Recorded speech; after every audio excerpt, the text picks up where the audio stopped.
Hidden personality traits steer far more of your life than you realize. They hide in tiny, routine choices: who you trust, who you promote, the fights you pick, and the ones you let slide. And over months, those choices reshape your relationships, your career path, and even how you see yourself. You keep thinking it's just bad luck. But look closer. The colleague who always takes credit and smiles in meetings, the partner who erodes your boundaries with harmless jokes, the friend who vanishes when things get hard. Those small moves reveal patterns of manipulation, entitlement, or emotional coldness, and those patterns decide who succeeds and who gets burned. It rarely comes as a headline. Most of the damage is quiet: a steady refusal to apologize, a practice charm that flips to cruelty in private, a habit of self-justification. And because these traits live in the gray, you only notice the cost later: unpaid debts, severed friendships, stalled promotions. You want to see the signs without turning into someone suspicious of everyone. Here you'll get clear examples of the small, repeatable behaviors that reveal larger patterns, and a straight line from those behaviors to the consequences they create. Clarity that helps you notice the red flags before they quietly change your life. How shadow traits slip into everyday life. Small comments, offhand jokes, and first was only joking lines can carry a lot of weight. They often come from the same place: unexpressed hurt or fear that gets dressed up as humor.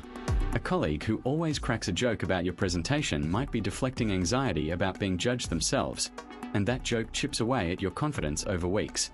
When those remarks pile up, people start avoiding you or stop sharing ideas, and the whole team loses momentum. At work, small power plays show up in meeting dynamics and email threads. Someone quietly taking credit for a group win does more than inflate their resume. It feeds a cycle of mistrust that makes others withdraw. If a manager consistently ignores pushback and then wonders why people don't speak up, the cause is often simple: control needs meet fear of conflict, and the consequence is silence and poorer decisions. One engineer who keeps being interrupted eventually stops contributing, and product flaws follow. In relationships, tension often lives inside everyday routines and tone. A partner who responds to criticism by giving the silent treatment is avoiding vulnerability, but that avoidance becomes punishment. Saying fine in a flat voice, then doing chores without conversation shifts meaning. Quiet withdrawal becomes a lever. Over time, the other person starts policing themselves to avoid the freeze, and genuine intimacy recedes into carefully managed avoidance. Scrolling a curated feed quietly sharpens envy into behavior. Seeing polished milestones and tiny triumphs edited for effect makes normal life feel less than, and that feeling nudges people toward overworking, overspending, or attention-seeking posts. One friend might start posting constant highlights, fishing for validation, because underlying insecurity rewards them when strangers like the image. The short-term reassurance never fills the longer gap, and the pattern repeats. Family rituals and polite culture keep a lot of shadow traits invisible. A parent's helpful criticism disguised as concern teaches a child to doubt themselves instead of naming needs. In offices, HR catchphrases about professionalism can be used to silence emotional reports without addressing the harm. That quiet invalidation makes people quieter still, and over months it creates attrition, fatigue, and brittle relationships that look fine on the surface but crack under pressure. Narcissism and entitlement, when self-interest steals time. Entitlement in narcissistic behavior means the other person's schedule is treated as flexible. When someone feels inherently owed priority, they rearrange plans and expect others to absorb the friction, which quietly eats into productive hours and weekend time. Small demands become larger because they're repeated and normalized. A friend who repeatedly drops brunch plans at the last minute because a better offer came up leaves you with wasted travel, missed work chunks, and the awkward job of cancelling for everyone else. At work, the habit of putting self-interest first shows up in meetings and project handoffs. A person who dominates discussions or injects late changes forces colleagues to rewrite documents and hold extra check-ins, and those ripple effects slow down entire teams. People end up doing follow-up work they didn't plan for. For example, a project lead who redefines scope on a Friday afternoon creates a Monday backlog of emails and revisions that wasn't on anyone's calendar. In families and friendships, entitlement often masquerades as urgent need. When one partner expects disproportionate emotional labor or a sibling assumes others will always help with moves and repairs, the unpaid hours pile up and balance tips. Resentment builds quietly. Think of the relative who always needs help during a crisis but never offers to drive, pick up groceries, or coordinate schedules in return. The support becomes a recurring time sink rather than a one-off favor. The larger cost is cumulative and usually invisible until deadlines slip or relationships fray.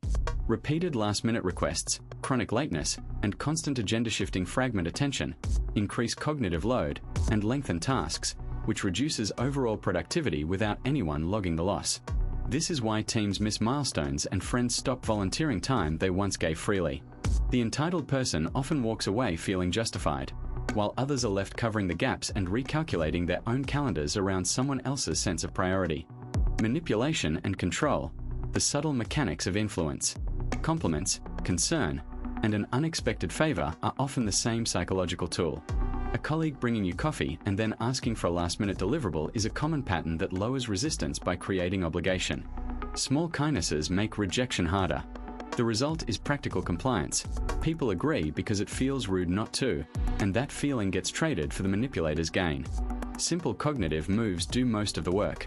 Anchoring, throwing out an extreme number in a negotiation, changes how everything after it looks, so the follow-up offer seems reasonable even when it's still in the manipulator's favor. Reciprocity works the same way. If someone does you a tiny favor, you feel obliged to return it, and over time those small debts become leverage. Social proof and framing do the rest. Saying everyone already signed off compresses dissent into silence and shifts decisions toward the influencer's preference. Emotional levers are quieter but powerful. A partner who calls you too sensitive after you raise a concern flips the conversation by making you question your response, and repeated use of that phrase erodes confidence. Withholding affection or praise until certain behavior appears creates a clear contingency. Conform and get warmth, resist and lose it. The consequence is predictable. People adapt by changing their behavior to avoid the emotional cost, and autonomy narrows almost imperceptibly. Non-verbal cues and structural dynamics round out the system. Mirroring your posture and language builds trust, and the same person will later use that trust to ask for concessions that felt natural in the moment.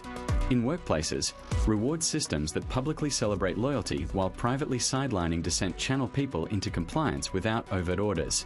What follows is a slow recalibration of boundaries and expectations. Feelings of guilt, confusion, and second-guessing are common markers that influencers shifted from casual persuasion into control.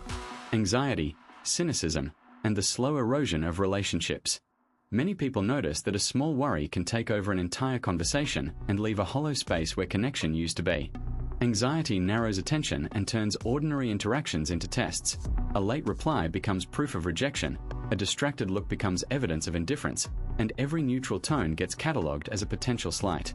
You start double-checking messages, replaying past comments, and rehearsing replies. That kind of mental energy doesn't vanish. It shows up as guardedness, quickness to assume the worst, and a readiness to defend before being attacked. When that defensive stance hardens, it often looks like cynicism. Jokes get edged with sarcasm. Compliments are suspected. At a team meeting, someone laughs off a suggestion and then dismisses follow-up questions as naive, and others stop bringing new ideas. Cynicism functions as armor, a preemptive strike designed to keep pain at bay, but the effect is distancing.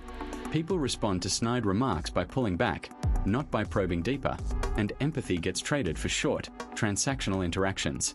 Small behaviors pile up in ways that are easy to miss day to day and brutal to see in hindsight.